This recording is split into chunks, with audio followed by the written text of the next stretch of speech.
warahmatullahi wabarakatuh. Yang terhormat Ibu Ratih selaku dosen ekonomi mikro, Prodi Manajemen, Universitas Pembangunan Veteran Jawa Timur, dan juga teman-teman yang saya sayangi. Saya Anggilukita Puspitasari, di sini akan menjelaskan tentang penerapan ekonomi mikro pada PT Semen Indonesia Persero untuk melengkapi tugas UAS saya. Itu tahapan produksi dari PT Semen Indonesia sendiri.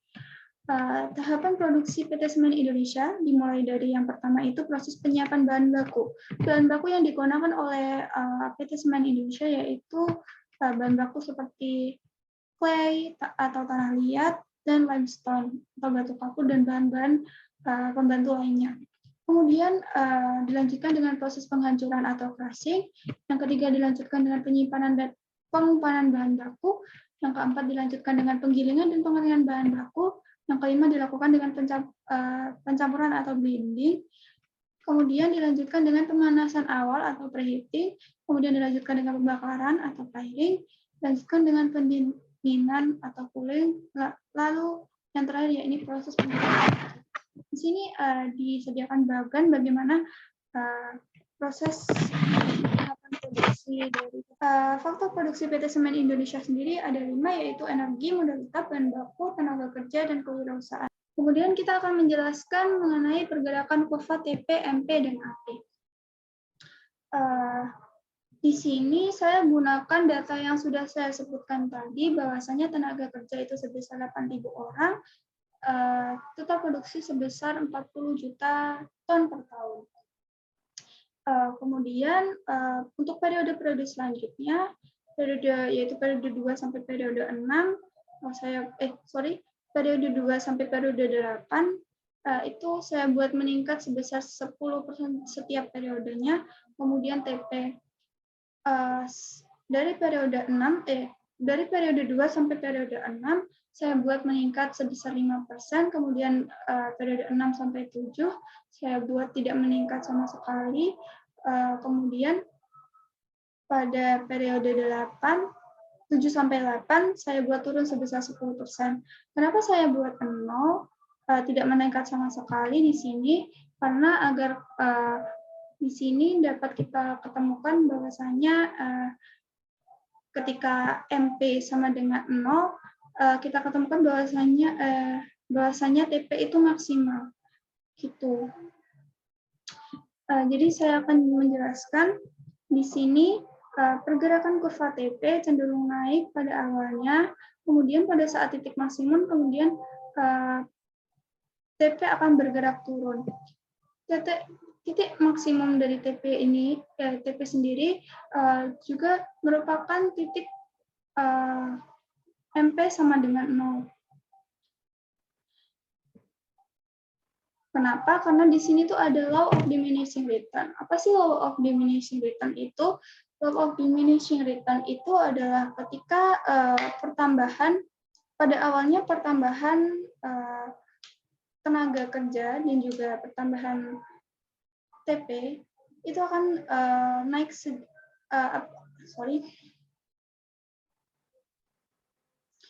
apa sih law of diminishing return itu?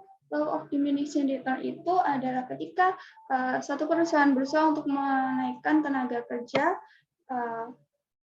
pada awalnya TP itu akan naik secara konstan, kemudian pada titik maksimum, pada titik tertentu, TP itu akan bergerak turun. Kenapa?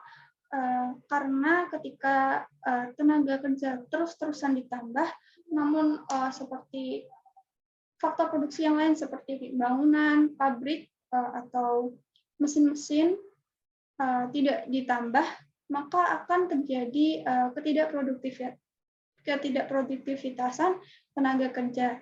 Yaitu ketika mungkin misal di PT Semen Indonesia, mereka punya satu pabrik. Biasanya pabrik itu diisi full oleh 8.000 dapat diisi oleh 8.000 orang. Produsen itu maunya nambah-nambah terus biar kayak total produksinya dipikir akan menambah terus.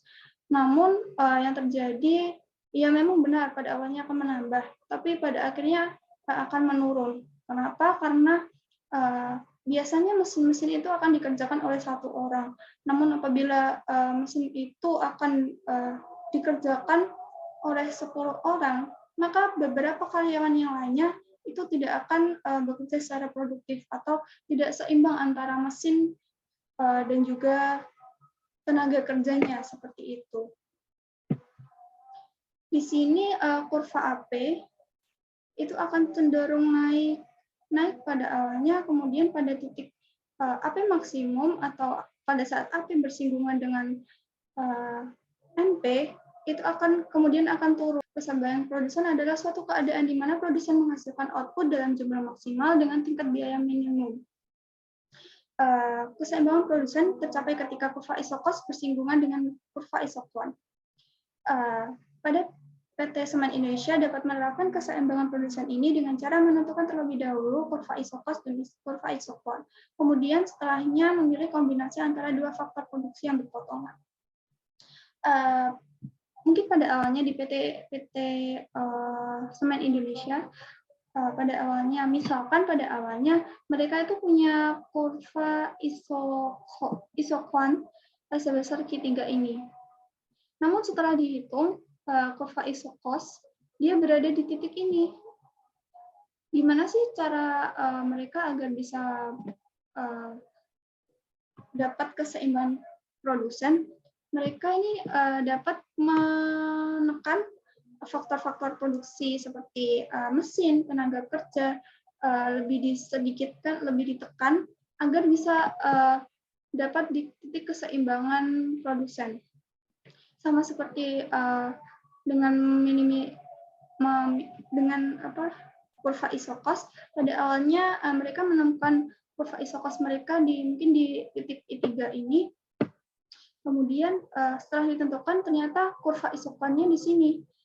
Cara mereka agar dapat keseimbangan konsumen keseimbangan produsen yaitu dengan menyeimbangkan dari biaya produksi mereka dengan kombinasi-kombinasi mereka, yaitu bisa diturunkan atau dinaikkan agar mereka dapat bisa di titik keseimbangan ini. Yakni kurva MC, AC, AVC, dan AFC. Yang pertama yaitu kurva biaya tetap rata-rata atau AFC. Adalah pembagian antara biaya tetap total dengan jumlah produk yang dihasilkan pada tiap tingkat produksi. Kita lihat ya kurva AFC sendiri ini turun dari atas ke bawah, namun tidak akan pernah berpotongan dengan titik origin atau titik nol. Terus kenapa sih kok kurva AFC ini bentuknya turun, sedangkan yang lain itu cenderung akan naik pada akhirnya? Hal ini karena fixed cost itu jumlahnya tetap dan akan terus digunakan setiap ada penambahan produksi, sehingga jumlah rata-ratanya akan semakin mengecil, namun tidak akan pernah sampai nol atau negatif. Kemudian yang akan kita bahas yakni kurva biaya variabel rata-rata atau AFC adalah hasil bagi antara biaya variabel total dengan jumlah produk yang dihasilkan. Bisa kita lihat bahwasannya kurva AVC sendiri itu pada awalnya itu akan turun, kemudian akan naik pada saat sudah melampaui titik minimum, yaitu ketika MC sama dengan AVC akan naik seiring dengan bertambahnya jumlah produksi. Kemudian yang akan kita bahas yakni tentang biaya total rata-rata atau AC. Biaya total rata-rata atau AC adalah hasil bagi antara biaya total dengan jumlah produk. Bisa kita lihat kurvanya sendiri hampir mirip sama dengan kurva AVC. Bedanya titik potok dengan MC ini agak sedikit lebih ke kanan.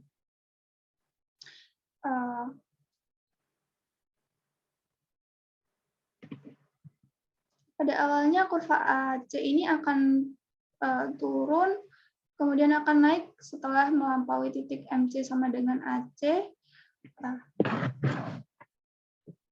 atau di titik M. Kemudian yang akan kita bahas yakni biaya marginal atau MC.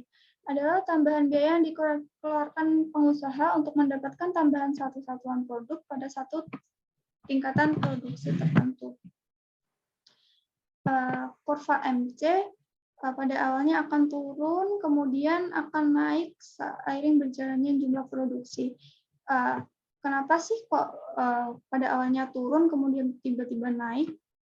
Karena kurva ini juga dipengaruhi oleh kurva MP. Ketika kurva MP menurun, maka kurva MC akan mengalami kenaikan karena penambahan dari penggunaan tenaga kerja. Penambahan dari penggunaan tenaga kerja sendiri itu akan mempengaruhi juga kepada biaya variabel cost ketika penambahan jumlah tenaga kerja, maka akan biaya variabel cost itu akan terus bertambah.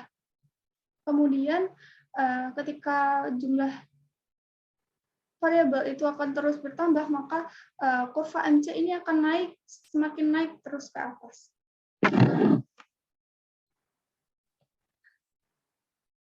Kemudian hubungan antara kurva MC, AC, dan AVC sendiri sudah saya jelaskan tadi bahwasanya ketika MC sama dengan AC.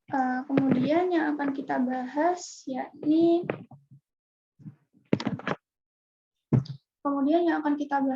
decrease return to scale atau DRTS.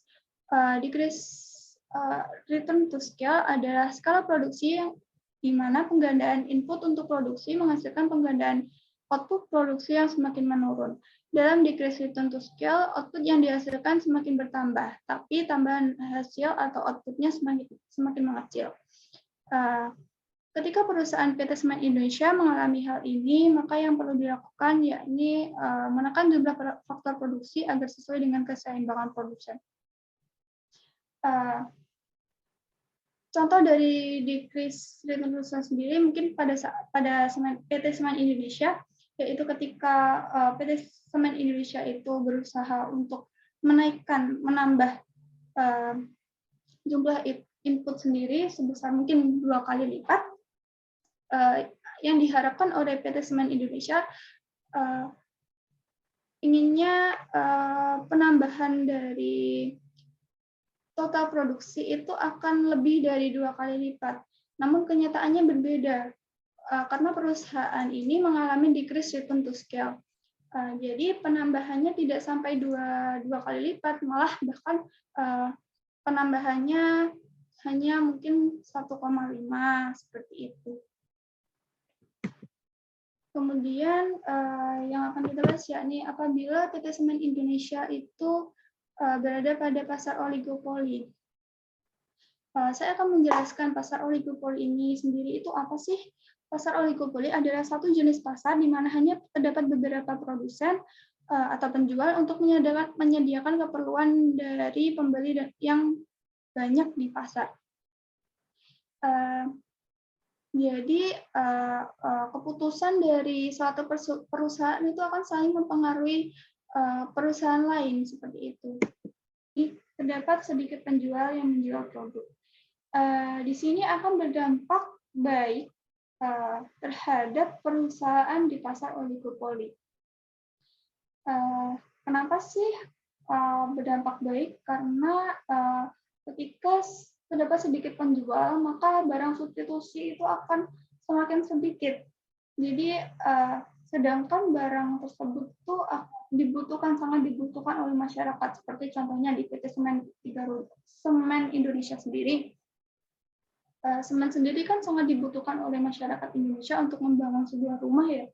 Jadi, ketika sedikit sekali barang pengganti, mau tidak mau konsumen itu harus membeli antara perusahaan ini dan perusahaan yang lain. Tapi itu hanya sedikit di pasar oligopoli, sehingga keuntungan di perusahaan di pasar oligopoli itu akan semakin besar. Yang kedua yaitu memberi kebebasan memilih bagi pembeli. Sama seperti yang pertama, di sini terdapat sedikit sekali penjual di pasar oligopoli, sehingga akan terjadi persaingan harga yang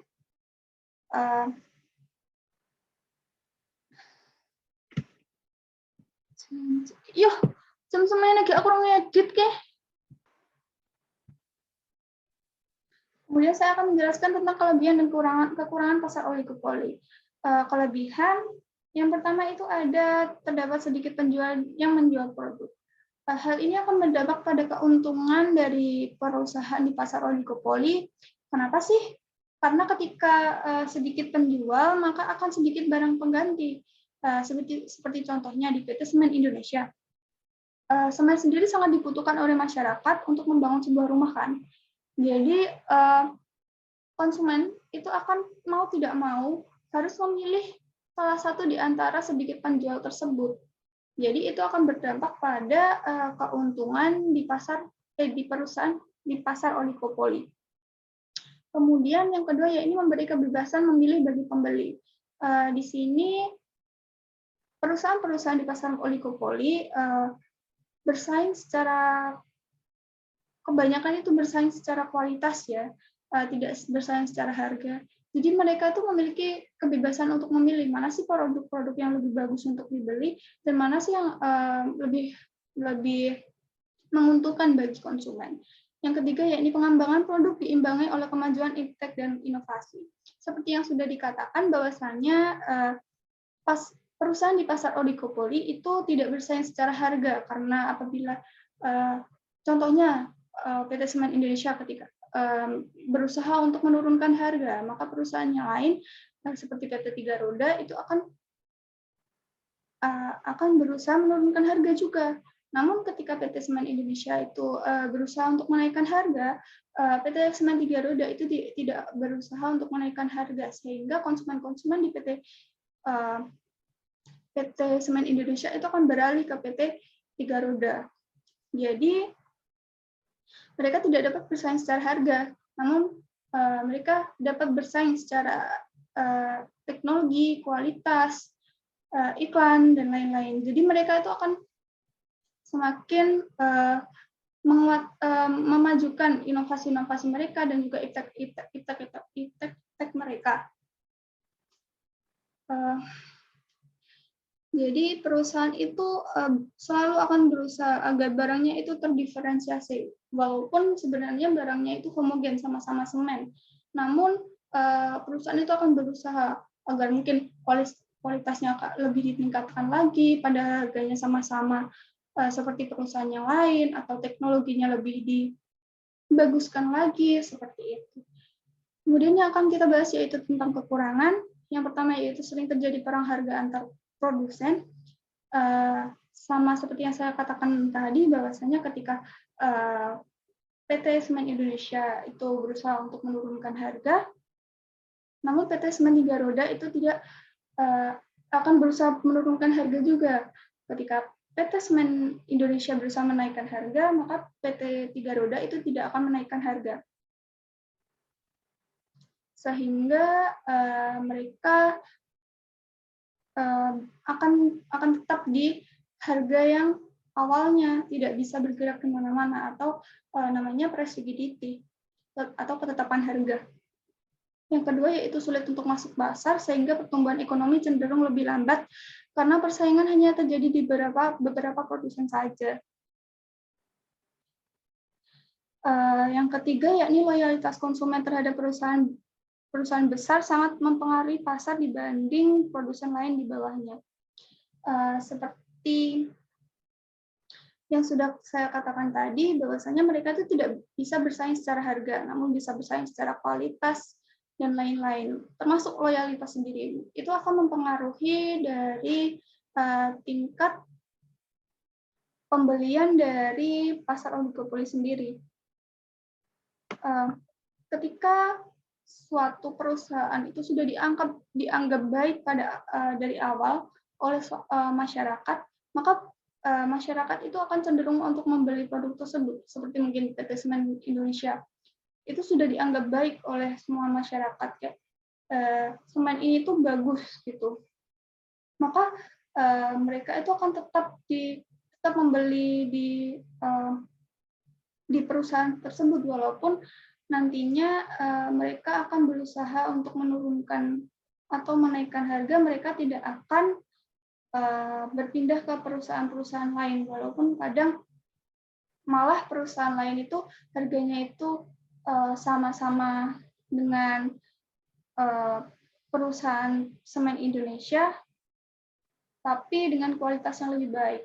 Tapi masyarakat itu akan tetap memilih semen Indonesia karena loyalitas terhadap perusahaan tersebut.